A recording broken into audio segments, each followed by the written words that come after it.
Hello, good morning class. कैसे हो बेटा आप सभी।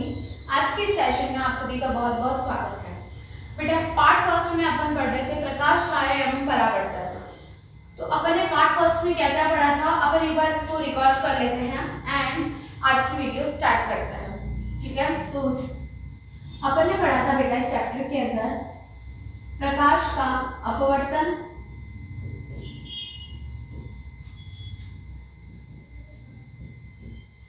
सेकेंड ऑफ देन पढ़ा था प्रकाश का परावर्तन एंड देन पढ़ा था अपन ने वस्तुएं। ठीक है ना बेटा, यही पढ़ी थी अपन ने और उनके थ्री टाइप्स कौन कौन से थे। पारदर्शी वस्तुएं,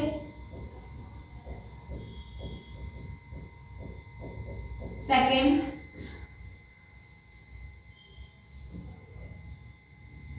पारभाषी वस्तुएं,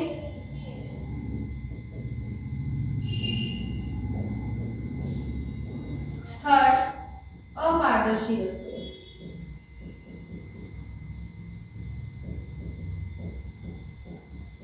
ठीक है बेटा, यही अपन ने पढ़ा था। ये था बेटा आपके पूरे वर्ड का मतलब। कल की क्लास में अपन इस वर्ड्स के मतलब पढ़े थे कि प्रकाश किस तरह से हम तक पहुंचता है, प्रकाश का अपवर्तन क्या होता है, प्रकाश का परावर्तन क्या होता है, वस्तुएं कितने प्रकार की होती है। ठीक है ना बेटा, अब अपन आज इस चैप्टर की समरी पढ़ेंगे और हम समझेंगे कि इस चैप्टर में और क्या क्या इंटरेस्टिंग चीजें दे रखी है हमें। ठीक है बेटा, तो हम कुछ क्रियाकलाप करके देखेंगे जिसके माध्यम से हम ये पता लगा सके कि वस्तुएं हम किस तरह से पारदर्शी वस्तु को पहचान सकते हैं, पारभाषी वस्तु को पहचान सकते हैं और अपारदर्शी। हमने ये तो पता लगा लिया बेटा कि पारदर्शी वे होती है जो जिसके आर पार हम देख सकते हैं, जैसे कि हुआ कांच। पारभाषी वे होती है जिसके हम आर पार तो देख सकते हैं परंतु कुछ धुंधला दिखाई देता है। और अपारदर्शी वे होती है वस्तु जिनके आर पार हम बिल्कुल भी नहीं देख सकते हैं, जैसे कि अपन दीवार को ले लो, ये अपारदर्शी है। अगर हमारे बीच एक दीवार होगी तो हम एक दूसरे को नहीं देख पाएंगे, तो ये क्या हो गया, एक अपारदर्शी वस्तु हो गया। ठीक है बेटा, तो चैप्टर नंबर 11 प्रकाश, छाया एवं परावर्तन क्या कहना चाहता है। हम अपने चारों ओर अनेक प्रकार की रंग बिरंगी वस्तुएं देखते हैं। क्या करते हैं, हम अपने चारों ओर अनेक प्रकार की रंग बिरंगी वस्तुएं देखते हैं।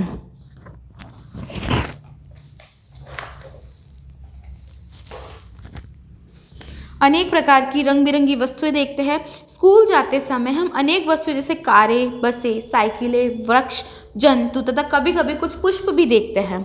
आपके विचार से हम इन वस्तुओं को कैसे देखते होंगे। रात्रि के समय जब पूर्ण अंधकार हो तब इन्हीं स्थानों के बारे में विचार कीजिए। क्या करेंगे, इन्हीं स्थानों के बारे में विचार कीजिए। आप देखेंगे, मान लीजिए रात्रि के समय आप पूर्णतः अंधेरे में जाते हैं, क्या आप कमरे में रखी हुई किसी वस्तु को देख पाते हैं। आप ही बताइए बेटा, क्या आप कमरे में रखी हुई किसी वस्तु को देख पाएंगे। जब आप कमरे के अंदर है और बहुत अंधेरा हो तो आप नहीं देख पाएंगे, है ना। लेकिन जब आप कोई टॉर्च अथवा मोमबत्ती लेकर जाता है तो उस कमरे में रखी हुई वस्तुओं को देख सकते हैं। क्या ऐसा नहीं है। बताइए बेटा, अगर पूरे रूम में अंधेरा है और अंधेरे में आपको बोला जाए कि ये वस्तु यहाँ रखी, आपको लेके आने, तो क्या आप लेके आ पाएंगे, नहीं। और अगर आपको बोल दिया जाए कि ये मोबाइल की टॉर्च लेके जाइए आप और अंधेरे में रखी हुई इस वस्तु को लेके आइए, तो क्या आप लेकर आ पाएंगे, यस, लेकर आ सकते हैं। प्रकाश वस्तु को देखने में हमारी सहायता करता है। टॉर्च का बल्ब एक ऐसी वस्तु है जो स्वयं प्रकाश देता है। क्या करता है, जो अपना खुद का प्रकाश देता है, टॉर्च का बल्ब। सूर्य आकाश का एक ऐसा पिंड है जो पृथ्वी को प्रकाशित करता है। क्या करता है बेटा, देखो टॉर्च की रोशनी होती है ना बेटा, वो किसका प्रकाश देती है, स्वयं का। किसका, स्वयं का प्रकाश देती है। जो टॉर्च की रोशनी होती है वो जो स्वयं प्रकाश देता है। सूर्य आकाश में एक ऐसा पिंड है जो पृथ्वी को प्रकाशित करता है। किसको प्रकाशित करता है, पिंड जो होता है वो पृथ्वी को प्रकाशित करता है। किसको, पृथ्वी को, है ना। जो वस्तुएं सूर्य की तरह स्वयं प्रकाश को उत्सर्जित करती है उसे दीप्त पिंड कहते हैं। क्या कहते हैं, उसे हम दीप्त पिंड कहते हैं। कुर्सी, चित्र अथवा जूते जैसी वस्तुओं के बारे में आप क्या कहेंगे। इन्हें आप तभी देख सकते हैं जब प्रकाश एक दीप्त वस्तु से इन वस्तुओं में पड़ता है, तब हम आंखें आंखों की ओर देख सकते हैं। अपन ने पढ़ा था बेटा पारदर्शी पारभाषा इन वस्तुओं के बारे में, तो अपन ने शॉर्ट में इसे पढ़ लिया था, तो अब अपन को इसे रीड करने की कोई ज़रूरत नहीं है। नेक्स्ट पढ़ेंगे छायाएं आखिर होती क्या है। नेक्स्ट इसके बारे में पढ़ेंगे बेटा अपन छायाओं के बारे में, क्या आखिर ये छायाएं होती क्या है। आई होप आपको यहाँ तक सब कुछ समझ में आ गया होगा।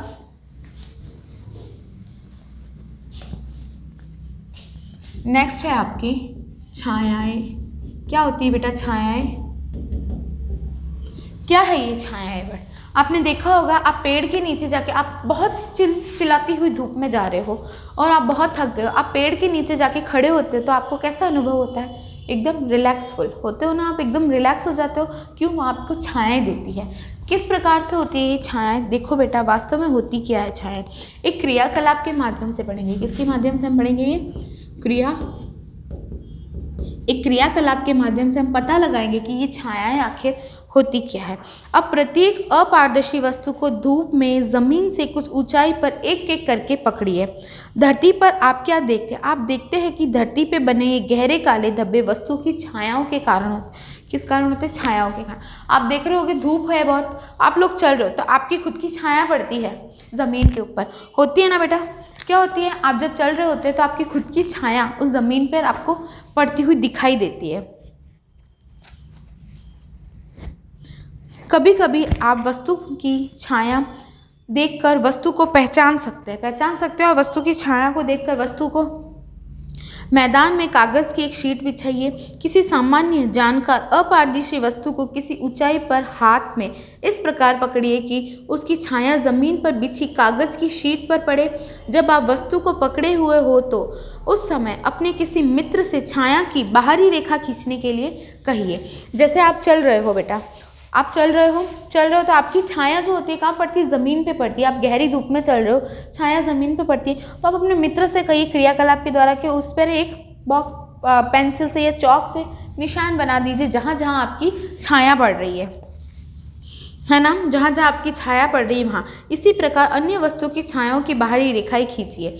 अब अपने कुछ अन्य मित्रों से छायाओं की बाहरी रेखाओं को देखकर वस्तु को पहचानने के लिए कहिए। वे वस्तुएं की सही पहचान कर सकते हैं। क्या आप अपनी छाया किसी अंधेरे कमरे में अथवा रात्रि में जब कोई प्रकाश नहीं होता है देखते हैं, क्या आपको उस समय भी कोई छाया दिखती है।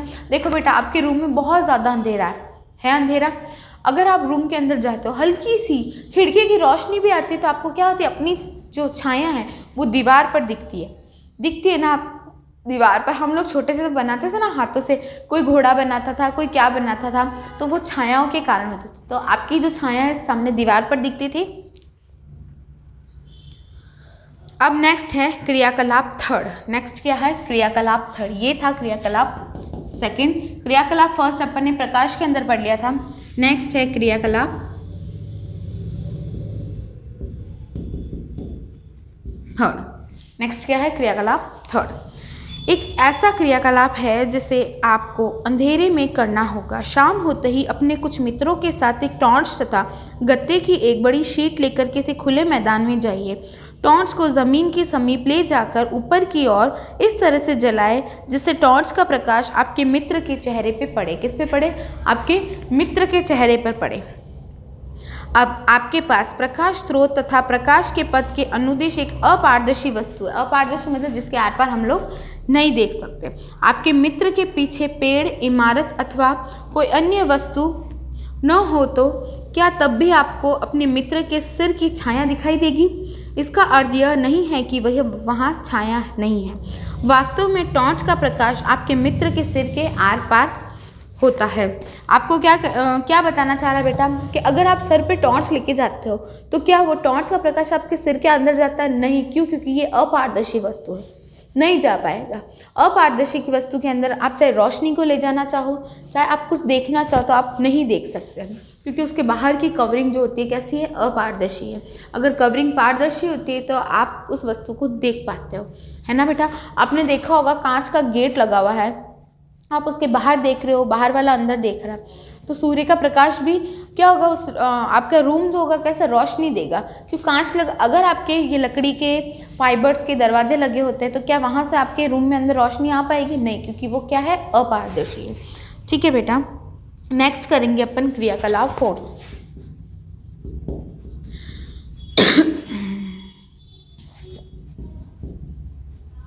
क्रियाकलाप 4 क्या कहना चाह रहा है बेटा? क्रियाकलाप 4 कहता है कि स्कूल के मैदान में धूप में एक कुर्सी रखी है।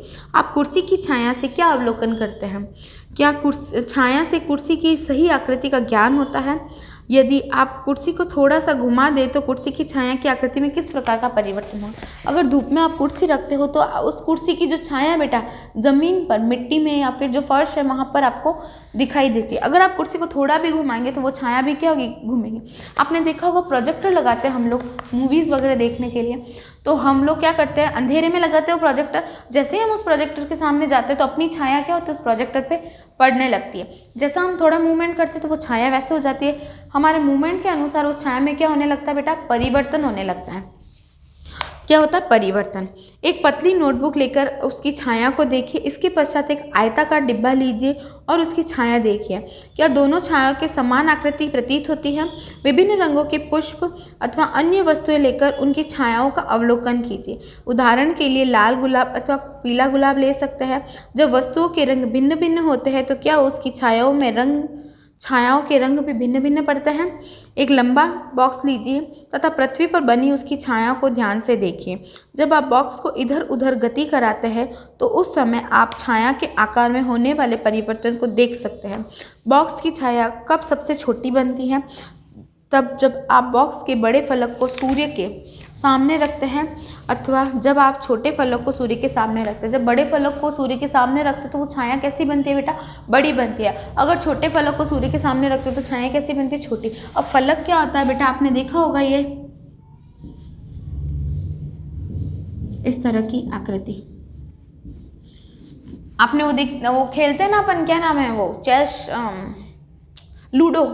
लूडो खेलते हैं ना, तो लूडो का जो फलक होता है ना वो कहलाता है फलक। लूडो का जो गोटा होता है ना वो कहलाता है फलक। इस तरह के फलक से अगर हम छोटे फलक से देखेंगे तो वो छाया कैसी बनेगी, छोटी। अगर बड़े फलक से देखेंगे तो छाया कैसी बनेगी, बड़ी। ठीक है बेटा, ये इस चैप्टर में दर्पण तथा परावर्तन, चूंकि मैंने परावर्तन आपको समझा दिया है तो हम परावर्तन के बारे में एक बार और समझते हैं।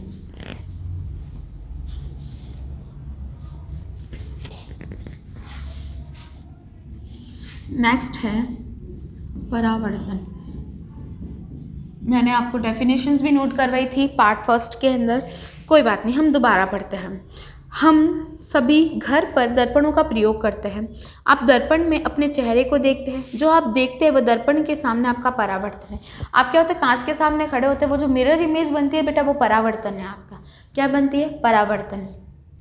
हम दर्पण के सामने रखी हुई वस्तुओं का परावर्तन भी दर्पण में देखते हैं। कभी कभी हम झील अथवा तालाब के पानी को में पेड़ों, इमारतों तथा अन्य वस्तुओं को भी देखते हैं, तो वो भी क्या इसका उदाहरण है बेटा, परावर्तन का उदाहरण। बहुत शॉर्ट में मैंने आपको परावर्तन के बारे में समझाया था कि मतलब हमारी जो इमेज, जैसे हम ये डायग्राम बनाया था, ठीक है ना, ये विरल माध्यम, ये सघन माध्यम, ये चीज़ें मैंने आपको बताई थी। ये था आपका विरल माध्यम एंड देन है आपका सघन माध्यम। दोनों में क्या हो रहा है बेटा, प्रकाश का पड़, यहाँ आप खड़े हो, यहाँ मिरर है, तो यहाँ आपकी इमेज बन रही है। कहने का मतलब ये है, मतलब जब प्रकाश की किरण आती है तो वो किसी पृष्ठ से टकराकर दूसरे माध्यम में लौट जाती है, तो वो क्या कहलाएगा, आपका प्रकाश का परावर्तन। वही हम मिरर के सामने खड़े हैं तो हम यहाँ, ये फर्स्ट माध्यम है, मिरर हमारा सेकेंड माध्यम है। हमारी फर्स्ट माध्यम से वो इमेज सेकेंड माध्यम में बन रही है, ये फर्स्ट माध्यम से सेकेंड माध्यम में इमेज बन रही है, तो ये क्या कहलाया बेटा, हमारा प्रकाश का परावर्तन कहलाया। बहुत शॉर्ट शब्दों में, बहुत छोटा सा डायग्राम में सब कुछ कवर हो गया। ये फर्स्ट माध्यम, ये सेकंड माध्यम, यहाँ से इमेज यहाँ बन रही है, मतलब एक माध्यम से दूसरे माध्यम में प्रकाश जा रहा है। ठीक है, तो इसमें अपन अपने आप को कैसे देख सकते हैं वो भी आ गया, और हम प्रकाश का परावर्तन कैसे करते हैं वो भी समझ गया। ठीक है बेटा, इसी के साथ आपकी आज की क्लास में यही ओवर करती हूँ। आपको इस चैप्टर का PDF जो है व्हाट्सएप पे सेंड कर दिया जाएगा। ठीक है बेटा, okay then, thank you and bye.